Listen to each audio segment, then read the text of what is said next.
খুলনা শহরের নিউ মার্কেটের বাইতুল নূর জামে মসজিদের সামনে জাকির ভাইয়ের ডিম ঘোটা। ঠিক বললাম তো জাকির ভাই? জি। আচ্ছা, প্রতিদিন আপনি কয়টা থেকে কয়টা পর্যন্ত এখানে থাকেন? বিকাল 5টা থেকে রাত 12টা পর্যন্ত। বিকাল 5টা থেকে রাত 12টা পর্যন্ত। আচ্ছা, আপনার কাছে কি কি ডিম ঘোটা পাওয়া যায়? হাঁসের ডিম গোটা পাওয়া যায়, মুরগির ডিম পাওয়া যায়, সুস্বাদু খাবার। আচ্ছা আচ্ছা, হাঁসের ডিম কত করে? 30 টাকা পিস। আর মুরগিটা? মুরগি 25 টাকা পিস। আচ্ছা, মাসে আপনার কেমন থাকে? যদিও এটা জিজ্ঞেস করা ঠিক না, তারপরেও আমি তরুণদের চাকরির প্রতি যেভাবে ছুটছেন তরুণরা, সেই জায়গা থেকে আমি আপনার একজন ব্যবসায়ী হিসেবে, একজন উদ্যোক্তা হিসেবে আপনার কেমন ইনকাম থাকে সেটা জানার চেষ্টা করছি। 1040 টাকা থাকে, 40,000 30,000 টাকা থাকে। আচ্ছা আচ্ছা। প্রিয় দর্শক, ডিম ঘোটা খুলনা শহরের একটি জনপ্রিয় খাবার। নিউ মার্কেটের বাইতুল নূর জামে মসজিদের ঠিক সামনেই জাকির ভাই ডিম ঘোটা বিক্রি করছেন। ডিম ঘোটা প্রেমীদের ভিড় এখানে বেশ চোখে পড়ার মতো। তবে আমার ঠিক অন্য জিনিসটা চোখে পড়ছে। মাত্র 20,000 টাকা ইনভেস্ট করে একজন যুবক ফুটপথে বসে মাসে 40,000 টাকা ইনকাম করছে।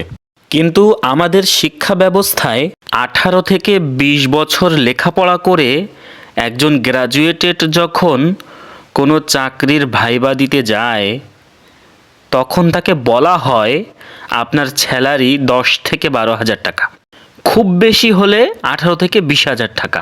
কিছু মানুষের তো চাকরিই হয় না। এখন আপনি বলতে পারেন, সবাই লেখাপড়া বাদ দিয়ে কি তবে ডিম ঘোটা বিক্রি করবে? এক্ষেত্রে আমি বলবো, লেখাপড়া অবশ্যই প্রয়োজন, তবে সেটি অবশ্যই কর্মমুখী শিক্ষা হতে হবে। আমার এই ভিডিওটি যারা দেখছেন তাদের প্রতি একটা মেসেজ থাকবে। যদি কোনো স্টুডেন্ট আমার এই ভিডিওটি দেখে থাকে, তাহলে আমি তাদেরকে বলবো লেখাপড়ার পাশাপাশি তাদের স্কিল ডেভেলপ করার জন্য। আপনার কারিগরি দক্ষতাই আপনাকে একটি সঠিক জব নিশ্চিত করবে। অমুক তমুক ছাড়ের বাংলা ক্লাসে যে সাহিত্য পড়ে এসেছেন, বাস্তব জীবনে সেসব সাহিত্য খুবই মূল্যহীন। লেখাপড়া কর্মজীবনে 20% কাজে লাগে। আমাদের দেশের শিক্ষা ব্যবস্থা অবশ্যই ত্রুটিপূর্ণ। বিশ্ববিদ্যালয় থেকে পাশ করে বের হয়ে একজন গ্র্যাজুয়েটেড পার্সন দিনের পর দিন, মাসের পর মাস, বছরের পর বছর চাকরির জন্য দুয়ারে দুয়ারে ঘোরে। তারপরেও আমি বলবো, শিক্ষা ব্যবস্থার দোষ দিয়ে আসলে কোনো লাভ নেই।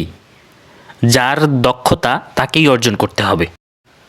যাই হোক প্রিয় দর্শক, ডিম ঘোটাটি অনেক মজার ছিল। আপনারা চাইলে বাসায় এরকম ডিম ঘোটা তৈরি করতে পারবেন। এখানে জাকির ভাই কি করছেন পুরো প্রসেসটা একটু খেয়াল করতে পারেন। প্রথমে উনি তেল দিয়েছেন, তারপরে পেঁয়াজ কুচি এবং ঝাল কুচি দিয়ে দিলেন, তারপরে ডিমের সাথে পরিমাণ মতো লবণ এবং মশলার মিশ্রণে একটি মিক্সচার তৈরি করে নিচ্ছেন।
প্রিয় দর্শক, তথ্য ভ্রমণের আজকের পর্বটি এখানেই শেষ হচ্ছে।